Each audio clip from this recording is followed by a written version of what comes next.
On a une crise au départ qui est américaine et qui est purement dans le système bancaire et financier, qui s'étend immédiatement à travers la finance de marché à l'Europe. Et avec un temps plus long, mais tout de même assez rapide, moins d'1 an, à l'ensemble du monde, à travers à la fois le ralentissement des économies développées et des mécanismes directs de dissémination à travers le taux Libor, qui sert de référence à une masse énorme de prêts aux entreprises, aux ménages, aux États, y compris dans le monde émergent et même surtout dans le monde émergent.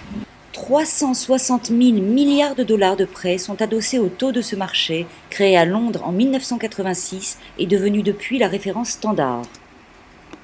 C'est ce rouage central du système financier qui répercute maintenant partout les pires effets de la crise. Pourquoi parle-t-on de ce fameux taux Libor? Parce que, outre qu'il sert de référence à tant de prêts dans le monde, il est malade. Et il est malade pour la première fois de sa vie. Et c'est extrêmement grave puisque les taux Libor qui servent de référence montent dangereusement. Ils sont aujourd'hui à 4,5% alors qu'ils étaient en dessous de 3% il y a quelques semaines.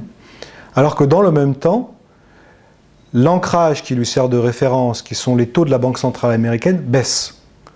Donc la Banque centrale américaine, avec sa puissance de feu, n'arrive pas à faire baisser ses taux. Au contraire, ils montent.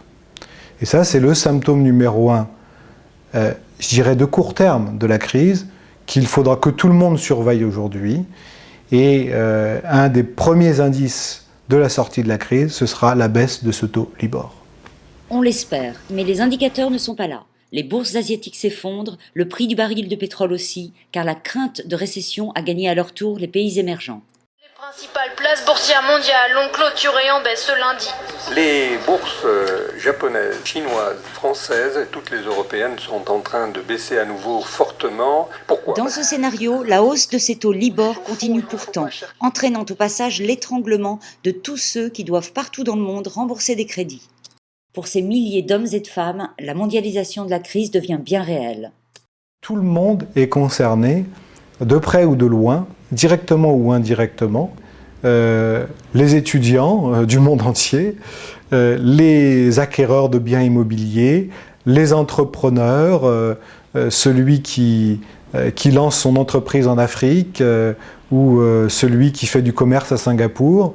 Eh bien, une entreprise dans un pays émergent va se retrouver avec des frais financiers qui explosent sur un mécanisme qui lui échappe complètement et qui se situe à des milliers de kilomètres. Donc voilà à quel point aujourd'hui les économies sont interdépendantes et on n'aurait absolument jamais imaginé, aucun économiste, personne n'aurait pu imaginer que ce taux Libor, référence absolue du système financier, ne veuille plus rien dire.